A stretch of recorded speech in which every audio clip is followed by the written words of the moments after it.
The Lord be with you. Good morning, everybody, and welcome to this next installment of our series we're doing on various outreach ministries here at the Cathedral. And as I said in the announcements at 8:45 today, you all have the treat of hearing about what really is one of just the outreach programs that I feel most excited about, most happy about, most proud of, most optimistic about in terms of the real difference that this community can make in the lives of one another. And you're going to have the treat of hearing from a number of our terrific scholars and folks who serve on the Scholars Committee. Unfortunately, I'm so sad. I can't wait to go watch later on the podcast, but I have to go in wearing my many hats and teach another class across the hall. But you have a great lineup of speakers ahead of you. I wanted simply to begin before I introduce Rick Tyler by reading a prayer for young persons. This is another one of those prayers I was speaking of last week that you can find near the back of the Book of Common Prayer. And this is a prayer for young persons that I think is just so beautiful. And I pray it over my own children, but it's apropos, I think, to all of us. So let us pray. God our Father, you see your children growing up in an unsteady and confusing world. Show them that your ways give more life than the ways of the world, and that following you is better than chasing after selfish goals. Help them to take failure not as a measure of their worth, but as a chance for a new start. Give them strength to hold their faith in you and to keep alive their joy in your creation. Through Jesus Christ our Lord. Amen. And with that, I give you Rick Tyler, chair of our Cathedral Scholars Committee. Welcome, Rick.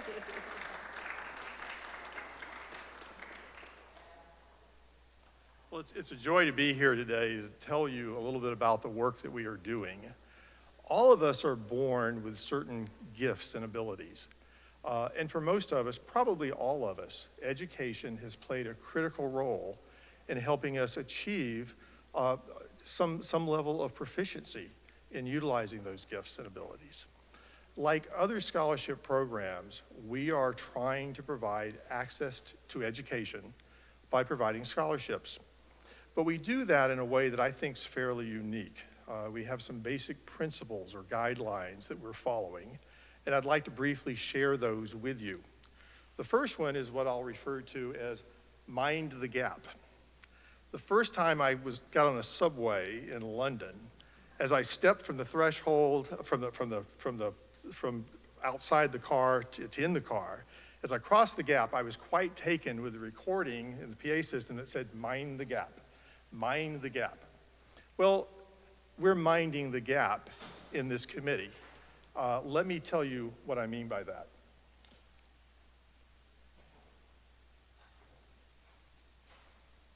One of the things I thought I knew when I started working with this was how much education had gotten expensive, just how much the price had risen.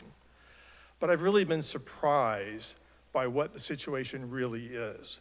For example, last week, I was looking at an application by a student who is attending Furman. Furman is a small liberal arts college, regional college in South Carolina, and the cost is estimated next year to be $79,900.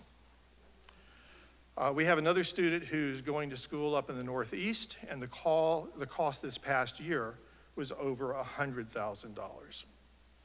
Now, most students don't pay that amount. Most students receive financial aid. But it's very rare for a student to have the entirety of their cost covered by financial aid. Typically what happens is this. The school will take a look at how much the family can contribute. They will then come up with a financial aid package, and what will remain will be a gap between what is provided and what the actual cost is. Now, most families find some way to tighten the belt and cover that gap. The problem is that this gapping takes place even for those with families who can contribute nothing. It's left to the student to figure out what to do. This is the gap that we pay attention to. Now, we're unlike other programs in that amount, in that way. Many programs will look at the students who are applying, have some kind of system of ranking them, and then the top students get some kind of financial award. We're not doing that. What we require our applicants to do is to provide to us a copy of their financial aid letter. That letter historically has also provided some insight as to how much the family is expected to contribute. We also have the students inform us of any other scholarships that are available to them. And then we're left with the gap that we try to work with. That's the gap that we are mindful of. Now, given the high cost of education, it's amazing how little money can make such a big difference to giving access to a student.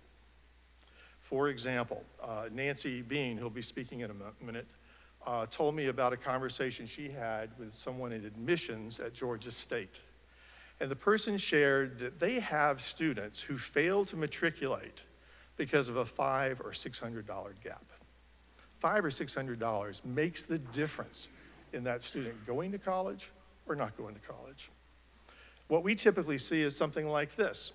A student gets maybe $75,000 in financial aid. But what good does that do when the gap that's remaining is still $4,900 and the family cannot make any further contribution?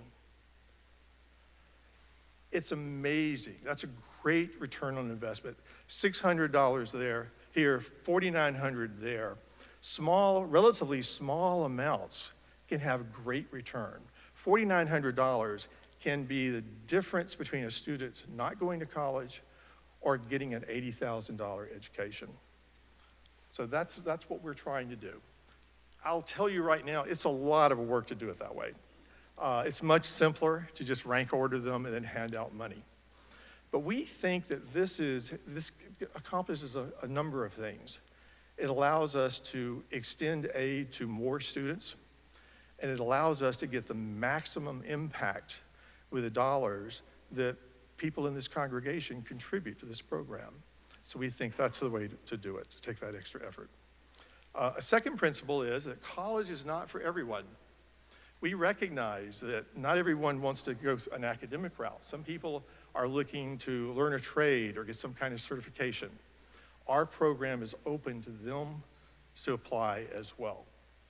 And then a third principle we follow is trying to take care of the needs of the whole person, not to be just someone who hands them a check and says, goodbye, you're on your own, good luck. Every Cathedral Scholar is assigned to someone on the committee whose duty it is to stay in touch with them for the duration of their attending college.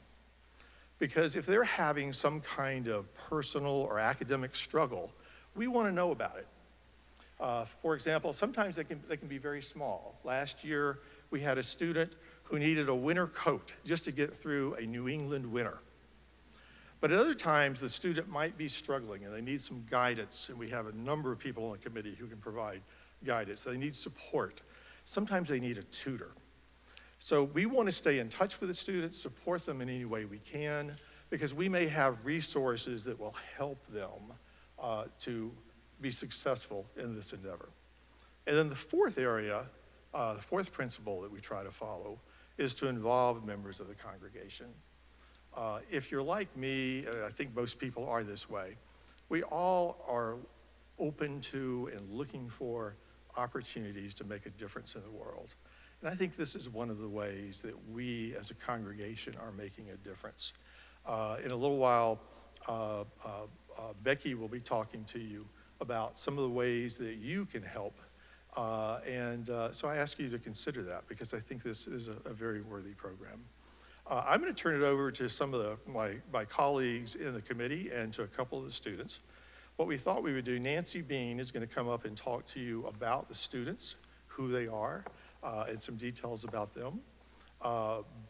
Becky Williams is going to talk to you about how you can be part of this, how can you help. And then we thought you'd want to hear from some of the students.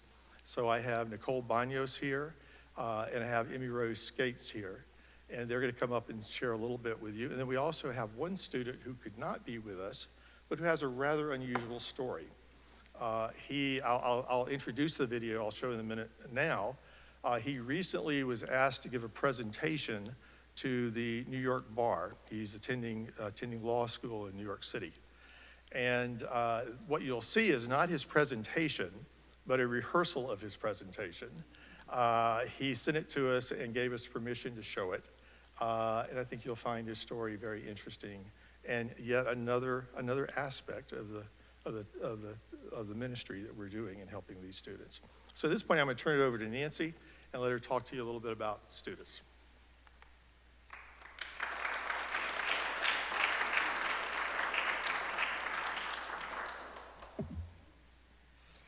Good morning. I will tell you that this committee, I absolutely love being on this committee. I think it's incredibly meaningful and important. And can you hear me? Oh. There we go. Okay. I'm used to not being seen. If I read scripture in the sanctuary, they usually put a stool there for me to stand on, so whatever. Anyway, when we started this ministry back in 2020, we had 3 students who were with us. One was a student that I actually had counseled at Westminster. Her father made $18,000 a year, her stepfather, and that was for a family of 6 who lived in a trailer. They had absolutely nothing.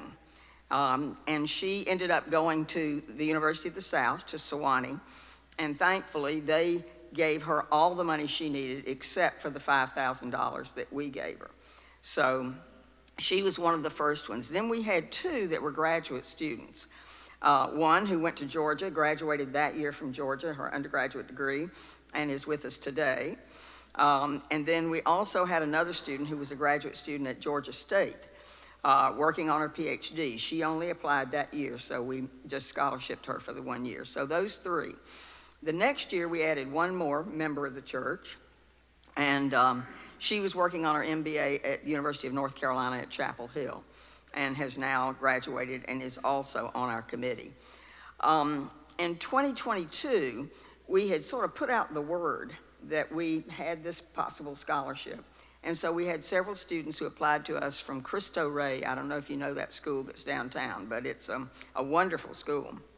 And so we ended up with one young lady who went to the University of Virginia. I'm her mentor.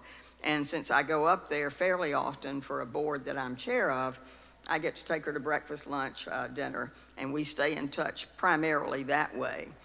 Another young man from Cristo Rey went to Barry University down in Florida and is majoring in engineering. The one at UVA is in education and speech pathology. And then a third Cristo Rey student went to Villanova.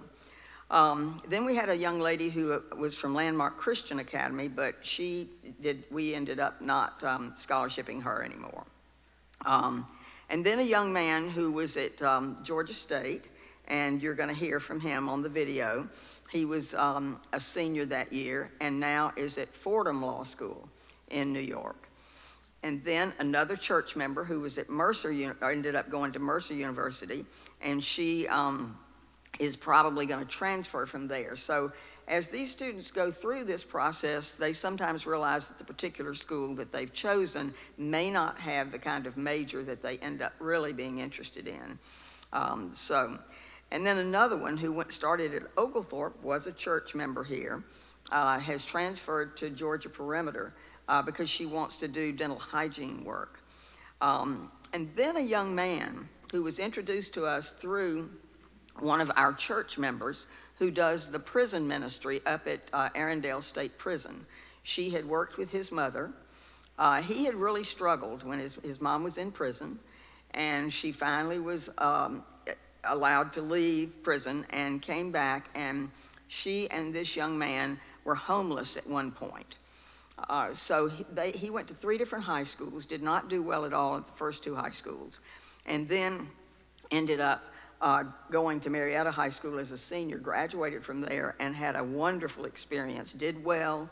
The sad thing is that his mom passed away. He lives with his grandmother now, and he is at Georgia State, actually Georgia Perimeter, and will be at Georgia State, wants to do blockchain management, and he has really done well in the program, and we've been very excited.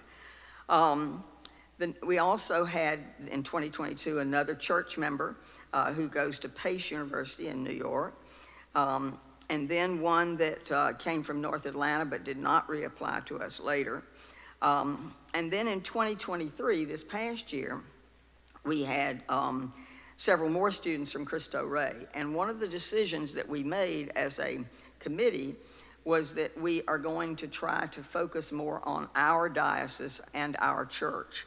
So we'll still have these Cristo Rey students until they finish, but we won't have more of those students coming in.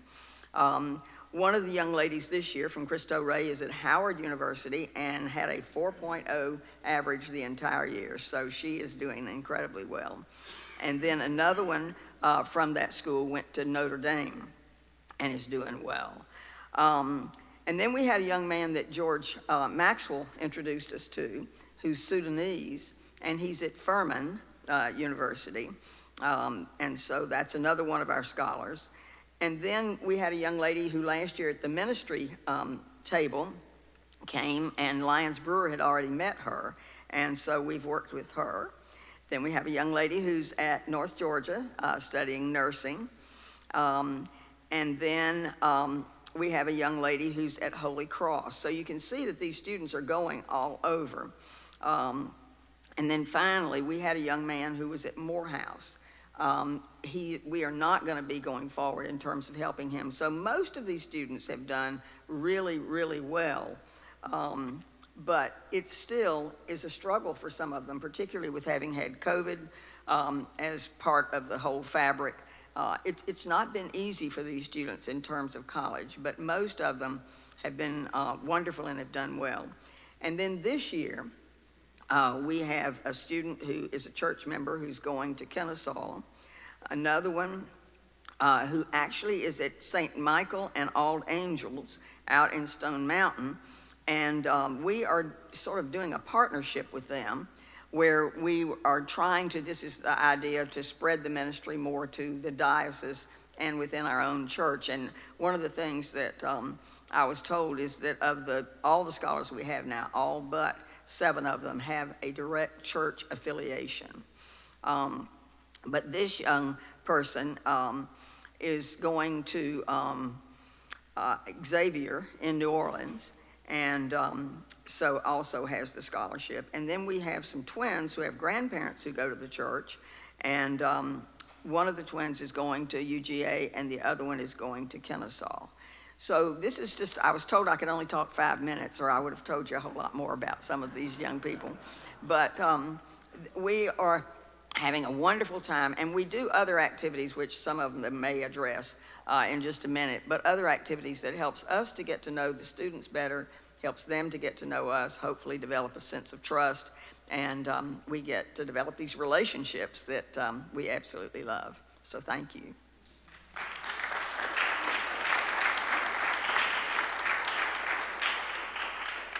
Thanks, Nancy. Well, I'm Becky Williams, and I have been fortunate to be on this committee for a little over a year. I worked in college admissions for years, both at universities and at an independent school here in Atlanta, and saw time and time again how that gap makes such a difference in someone's ability. It doesn't matter if you get $75,000 from Furman. If you have a $5,000 gap, it might as well be $5 million gap. And so it's really, I feel like we can really make a difference. And I was thrilled that Rick asked me to speak just briefly with you on how you as church members can make a difference and get involved. And there are 5 things that I want to highlight quickly that you can consider prayerfully if you're interested in impacting these students' lives. because we really are trying to reach out and build a community with these scholars.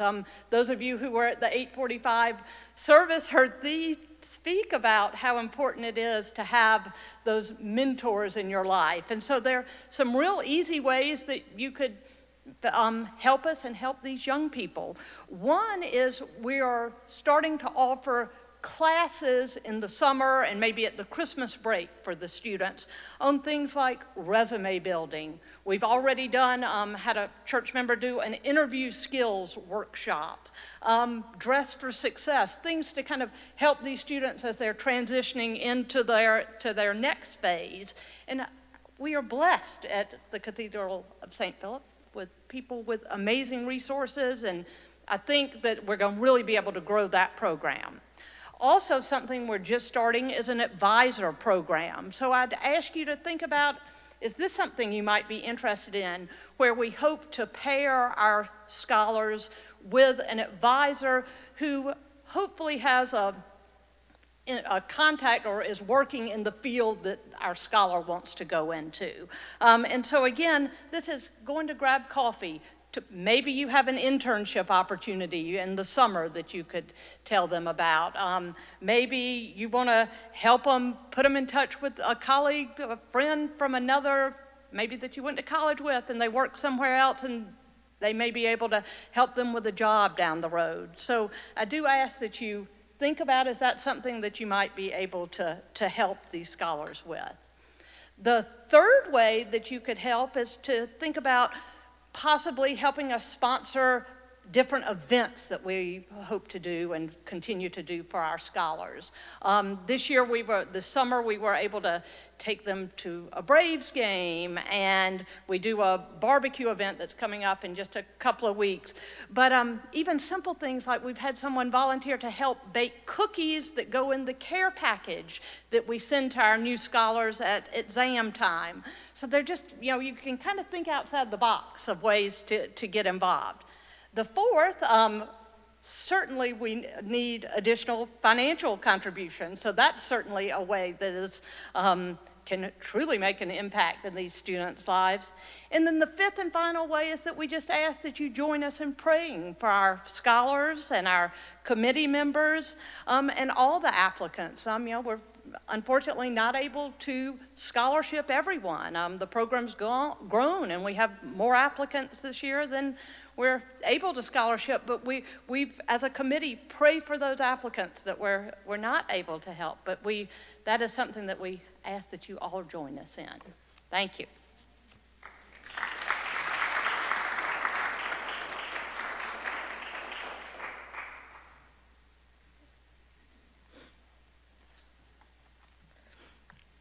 Okay, good morning. My name is Nicole Baños. I'm a longtime member of the Cathedral. I've been attending the Spanish service since I can remember. I'm 25 years old, and I think my first memory, I was 6 years old. So we've been here for a long time. Me and my family have been very blessed to have this community, and I'm so thankful that I'm able to give back to it now. I attended and graduated from the University of Georgia. I graduated in May of 2021 with my Bachelor of Food Science and Technology, and currently I'm a food safety quality assurance supervisor at a ground beef manufacturing plant. So it did me well. In my third year of college, Padre Juan reached out to me and said that there was a scholarship opportunity available. And thankfully, I was given the scholarship by the Cathedral. And just as a little bit of background, I come from a family who is not rich. We, made probably, 75 at most, and it was just kind of hard to get through college and see that there were people that didn't really have worries about money. But my whole life I worried about where, I was gonna get money for maybe new clothes or new shoes and stuff like that. My parents always made it work though. I never needed anything in my life, but it was always a worry. My 4 years of college, I had to work for things like my computer crashing, and even just like study materials or a meal if I wasn't able to go to the dining hall. So my first 2 years, luckily I was covered by the Hope Scholarship and the Pell Grant, but I still had to take out money and loans to cover my gap. The scholarship hadn't existed yet, so, that was what I had to do. But I also worked. I worked in the dining halls. I would sometimes leave at 10 p.m. and still have to study for an exam the next day at 8 a.m. And that was just kind of my whole life in college. I worked. As most people know, in 2020, COVID hit, and with that went my job in research. I was working, and then I wasn't all of a sudden. But luckily that third year, I did have the scholarship to fall back on. It helped me pay rent because I decided to live off campus since I didn't want to take more money out in loans to live on campus and have a meal plan. So I also had a car. I had needed gas money. I needed to help cover insurance and stuff like that. So I had the scholarship, and I just felt so blessed that I didn't really have to worry as much, but I had something to fall back on. And once I graduated, I was asked to be on the committee as an alumni member. And I'm so thankful, because being one of the first scholars, there's things that every group can work on. And I was asked to give my feedback, my honest feedback, what I needed, what could come out from the group more, how we could improve. And I think everyone took my recommendations, seriously. I said, maybe having a mentor, or maybe having more support in a spiritual aspect. Luckily, I was part of the Episcopal community at UGA. They're great. Clayton over there, he's amazing. I met Emmy through the Episcopal community over there. So I always had the church, but being in school and just kind of being thrown into the work field, you always want more. You want to know, if you're going to be in a supervisor position, how do I be a supervisor? I didn't know. I was thrown into it. So just having opportunities like that with the scholarship, I felt would really help. But now I can say that we've been able to implement some stuff. We recently took, they were saying, the students to a Braves game, so that we can make sure that the students know that they can trust us, so that they know that we're here for not just a financial support, but also for community and for something vocational, spiritual, that they can reach out to us if they need anything aside from just money. And I think it's just such a great opportunity that not only I've been able to give this feedback, but that I'm also able to help plan events, that I'm able to help decide what's best for the scholars, and that we're really making sure that the students know that we're here for more than just the financial part. So thank you so much for allowing me to speak to you today. So yeah.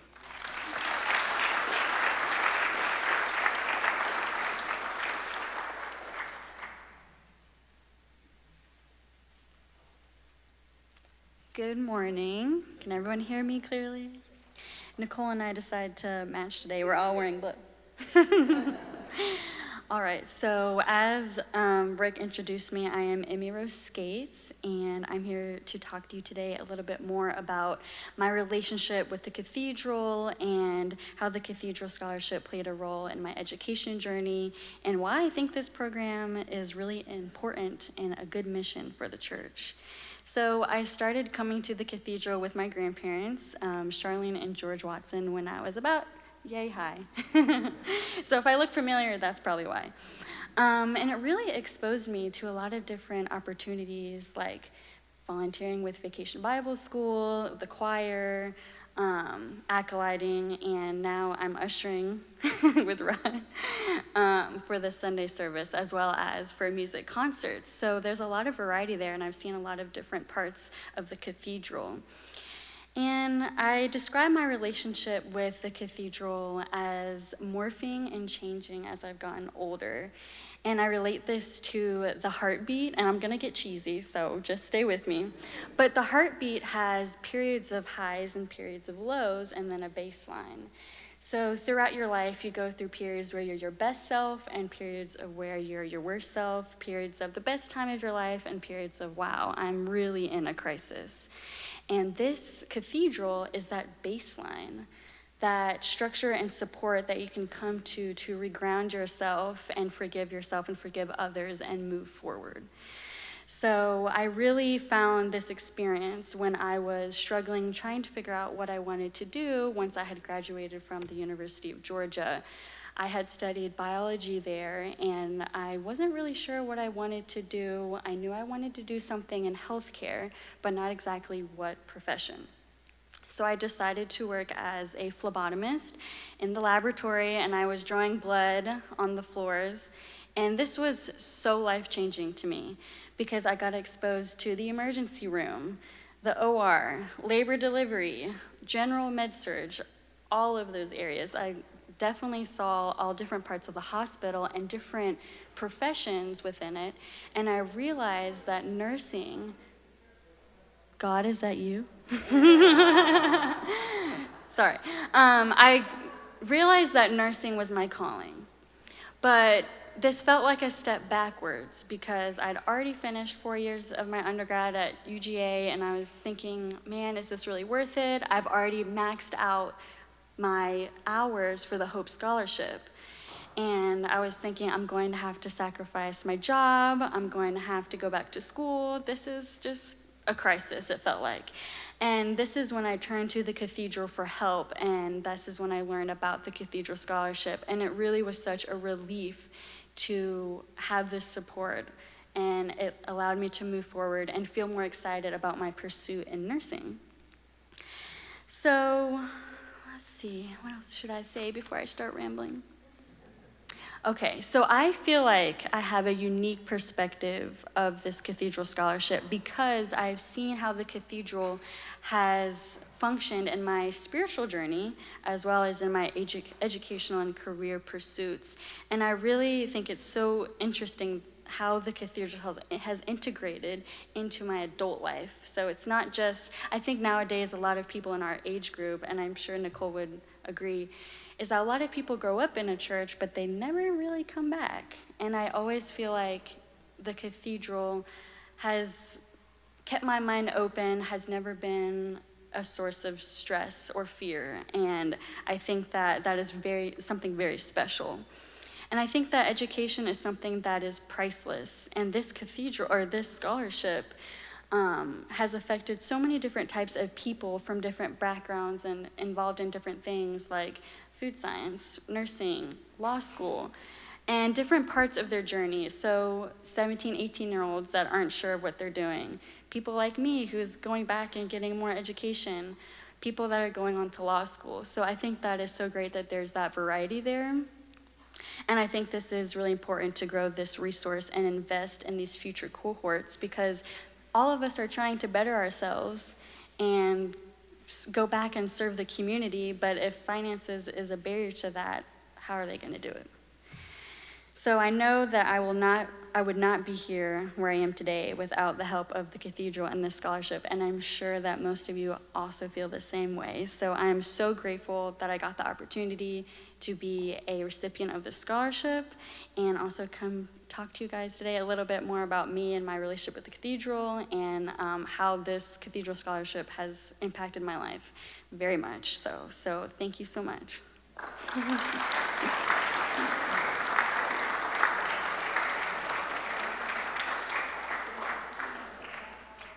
I can be somewhat technologically challenged, so we'll see if I can get this going again.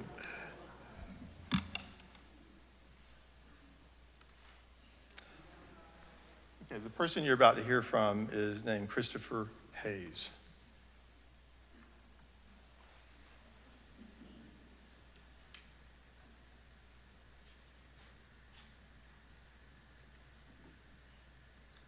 Today, I will be speaking to you about bars. More specifically, prison bars. The bars that lead to it, the bars that sustain it, and the untold, unrelenting bars that follow. I was 18 years old when I spent my first night behind bars. Growing up the youngest of 3 children in a poor, Black, single-parent household in East Atlanta, in retrospect, and statistically speaking, I suppose this was no surprise. 3 days after high school was released for the summer, in what should have been my senior year, I was the getaway driver during 3 pedestrian robberies. I was criminally charged, and after almost 3 years of being released on bond, pleaded out to a sentence of 15 years. with 7 years to serve. However, the road that led me to the Fulton County Superior Courthouse began long before my plea hearing. My mother, who without support at the age of 40, enrolled in college as a non-traditional student, often had no choice but to bring her 3 young children to class alongside her. And although as a child, I often attended the classes of my mother, as a wayward adolescent, I seldom attended my own. For me, school consisted of skipping class, wandering the halls, and scoring seconds on free lunch. School was a social contest, where the winners had the newest shoes and biggest wads of questionably earned cash, while the losers likely had the best GPAs and brightest futures, the bars of a broken value system. Coming from a place where the vast majority of your peers do not pursue post-secondary education, while those who do are unlikely to finish, and you are more likely to have a friend with a criminal record than a college degree, it is hard to aim for what you cannot see. Having dropped out of high school at the age of 17, doing well in school, thoughts of college, these things were not a priority for me. They were not a priority for us. The greatest desire of my still maturing adolescent brain was attempting to fit in, not being made fun of for my hand-me-down clothes, and doing whatever may have seemed necessary to keep from being labeled as lame. This soon all came to an end. My severe lack of judgment landed me on the wrong side of the judicial system, and I found myself behind bars. For the first time in my life, incarcerated, I began to read. Anything I could find and everything I could learn. History, science, philosophy, mythology, biographies.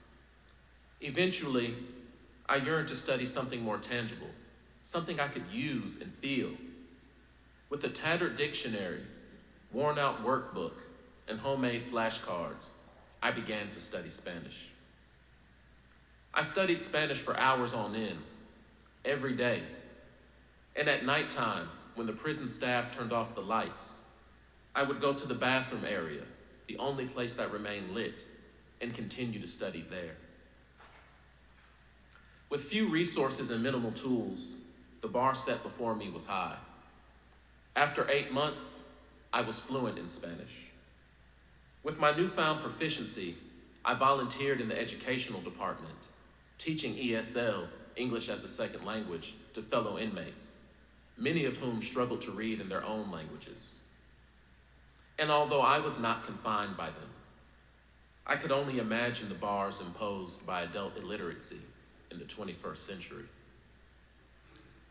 I was soon sought out by the prison counseling staff to be the institutional interpreter, and later served as the personal orderly of the prison warden, the most trusted position in the institution, delegated to one of 1,600.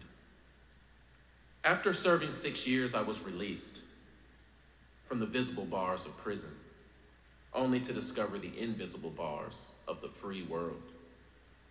27 years old, with a fresh criminal record, mounting community supervision fees, and no current work experience, I began to search for employment. Repeatedly, I would submit applications, be told what an ideal fit I was, even to the point of being hired on the spot, only to then be rejected as a result of my record, the bars of a felony conviction. When legislative bars leave you without the recourse necessary to clear the scarlet letter of criminality from your name, and occupational bars reduce you to minimum wages and menial employment, while simultaneously you are redlined into hyper-criminalized neighborhoods and ghettos because you are a felon, scourged and branded, and no reputable residential complex will house you. And no matter how hard you work, nor how hard you try, you live every day in the dark shadow of your past, never knowing what rejection, closed door, or foregone opportunity you will encounter next. You soon realize that you have been freed from lockup, only to be locked out. I would like to think that I have escaped my bars, but I have not. My next bar will likely be admission to the bar itself, the New York State Bar. Equally, while I do not consider myself lucky, I will be the first to admit to you that in many ways I have been very fortunate.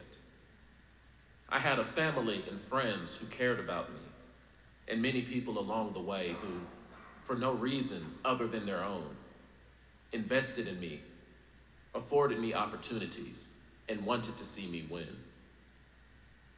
Unfortunately, I am an outlier. The vast majority of my peers remain locked in a cycle of visible and invisible bars. Others, such as my good friend Anthony Brewer, are no longer in the cycle. He was murdered, shot 8 times, 1 week after being released from the county jail. In the same neighborhood he was repeatedly arrested in and released to. In a world where a felony conviction results in a perpetual, punitive imposition of debt, in which retribution can never be paid, and you are left in a permanent and unabating state of exclusion, every sentence becomes a life sentence, and you are locked in or locked out on the wrong side of bars. Thank you.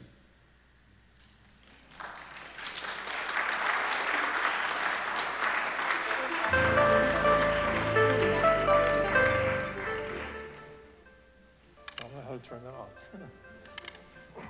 Looks like it moved to another, it's on YouTube, so I guess it's going to something else. Just bear with me, I'll take that off. Hopefully you have gotten a better feel today of what this ministry is about than you did when you came here. You certainly got a chance to meet 3 of the scholars, and what an impressive group they are. And they are representative. We currently have 22 this year that we will be assisting. And as one of the speakers said earlier, you know, we actually had more applications, but we just could not help everybody. We talked about some of the stuff that was kind of top of our mind, but we realized that there's a lot we haven't covered, and you might have some questions. So I think we've got just a few minutes, and I'll just open it up. If anybody has any questions or comments you would like to make, we'll use this time for that purpose. Should I take this around? Is this, you have one? Okay. You just raise your hand. Okay. Does anybody have a question that you have or any comment? Yes, sir. Gonna get your exercise. Nancy's comment about some of the people that, this impressed me, it's really not a question, but Yeah. some of the people don't stay in or you cut them out. And it's very interesting that you can differentiate and have enough skill to do that so you don't waste money on people that, Right. that it just can't work, because I guess it can't work for everybody, although it works for a lot of people. I'm so impressed with this. It's just great. But there are people or ways you stop and go to somebody else. Yeah, one of the values of our staying involved with the students is that we know what's going on. We begin to realize if a student's struggling or if they're in the wrong place, maybe the wrong path. And so we try to work with them, try to transition them into something else. We do occasionally have a student who will apply, and for some reason unknown to us, they don't reapply. We had one student who was involved the first year, and when we tried to contact her the second year, we weren't able to reach her. So I don't know if they moved away or just what happened, but that does happen some. But we treat that as an opportunity to address maybe a greater need. Any other questions or comments? Yes, ma'am.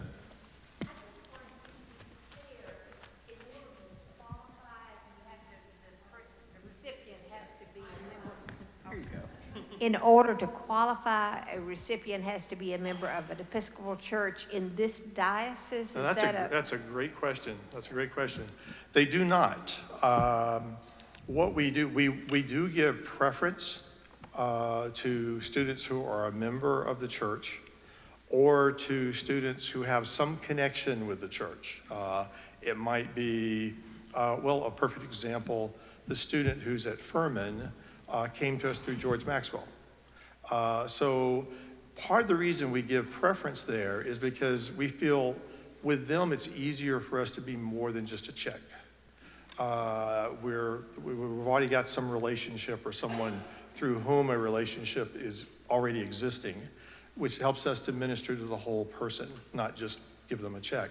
But it is open, and a good number of our students have no direct, I think Nancy, you said what, 7 right now, have no affiliation whatsoever with the church.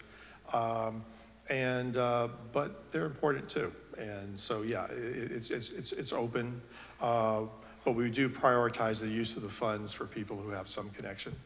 You know, the adage, if you build it, they will come. We reached out to work with a friend of mine who has retired as a college counselor and has been doing volunteer work at Cristo Rey. And all of a sudden, I mean, we could do nothing but Cristo Rey students, and they are fabulous. But we did decide, so we get one going forward, we won't have any more Cristo Rey students, but we certainly would scholarship the ones we have, and they're wonderful.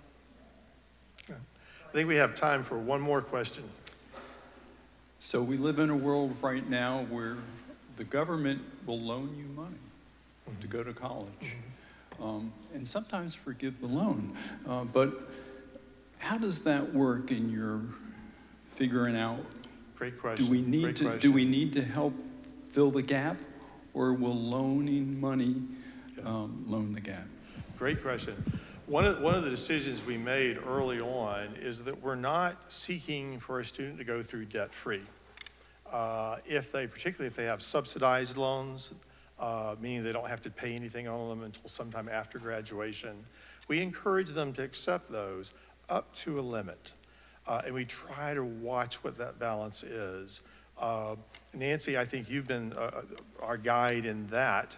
And the thought being that if you can get through college and what you have in the way of loans is maybe what it would take to get a modest car, that's acceptable. You can work with that. But I'm sure we've all heard horror stories of people graduating with huge, huge debt. And so we do whatever we can to try to minimize that. For example, a student who maybe already we felt had maxed out, some of the assistance we give them might be for the purpose of them not taking out further loans. So we do try to monitor that. I'm sorry, but I think we are out of time, but we'll be around if you have some questions and would like to talk further, please feel free to do so. Thank you very much for being here.